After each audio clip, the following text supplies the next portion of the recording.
তো প্রিয় বন্ধুরা, আসসালামু আলাইকুম ওয়া রাহমাতুল্লাহি ওয়া বারাকাতুহু। তো আশা করি সকলে ভালো আছেন। তো আমার জিন পরি মিডিয়ার পক্ষ থেকে অসংখ্য শুভেচ্ছা, ভালোবাসা এবং অভিনন্দন রইল।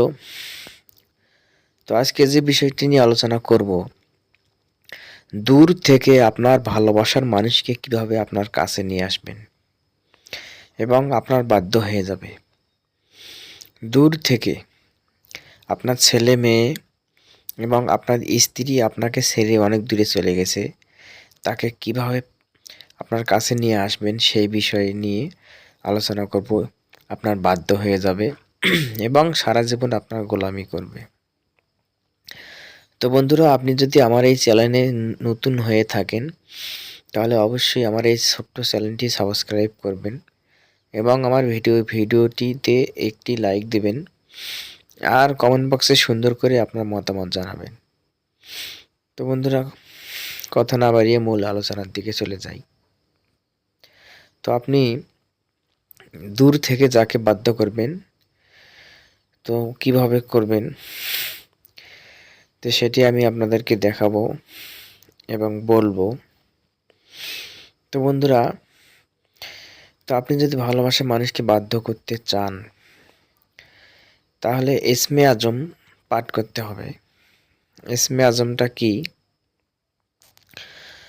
তো কোরআনের প্রথমেই সূরা বাকারা প্রথমেই যে আয়াত, আলিফ লাম মিম জাআলিকাল কিতাবু লা রাইবা জাআলিকাল কিতাবু লা রাইবা ফি। তো এই পর্যন্তই পড়বেন, আলিফ লাম মিম জাআলিকাল কিতাবু লা রাইবা ফি। তো এই আমলটি এই পর্যন্ত পড়বেন।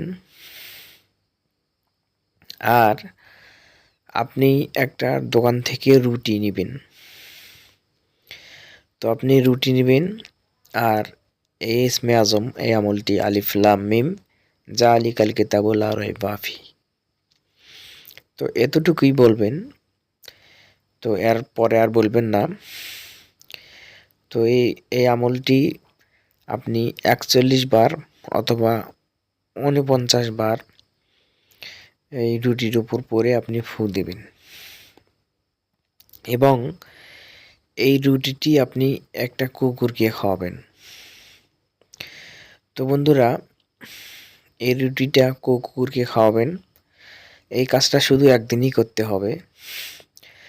তো এটি একটি পরীক্ষিত আমল, অনেক পরীক্ষিত আমল বন্ধুরা। তো এই কাজটি আপনারা কেউ বেহালালি কাজে ব্যবহার করবেন না। তো বন্ধুরা, আমলটি করার পর আপনি যে কোনো সময় আমলটি করার পর সেই দিন আপনি 2 রাকাত সালাতুল হাজত নামাজ আদায় করবেন। তো সালাতুল হাজত নামাজ আদায় করে আল্লাহ পাক রব্বুল আলামিনের দরবারে একটু দোয়া করবেন যে, আল্লাহ, হে আল্লাহ, আমার ভালোবাসার মানুষ অমুককে আমার কাছে ফিরিয়ে দাও। তো এভাবে আমলটি করবেন। তো যাই হোক বন্ধুরা, আমার এই ছোট্ট চ্যানেলে যদি আপনারা নতুন হয়ে থাকেন অবশ্যই আমার এই ছোট্ট চ্যানেলটি সাবস্ক্রাইব করবেন এবং একটি লাইক দেবেন আর কমেন্ট বক্সে আপনার সুন্দর সুন্দর মতামত জানাবেন। সবাই ভালো থাকবেন, সুস্থ থাকবেন। সবাইকে ধন্যবাদ।